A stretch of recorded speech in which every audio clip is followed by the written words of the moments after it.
Мне сёння далі такую цудоўную трымалачку да мікрафона, але ўжо заўтра яе забяруць. Я хацела зрабіць нейкія вывады з навучання ў акадэміі, хаця гэта больш пра любую мастацкую адукацыю, зноў жа крыху па тэме майго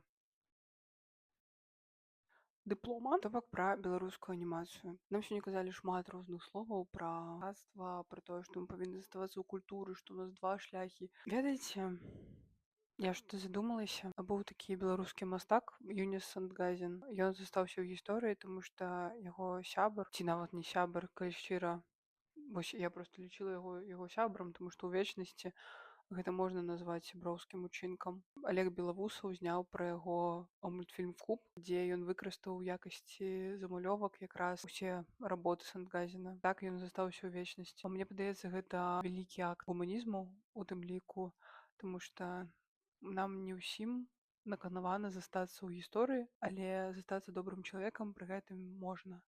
І калі мне пыталіся доўга, калі яшчэ вучылася на філосафа, а потым перапаступала, на каго ты вучышся, мне хацелася б усё жыццё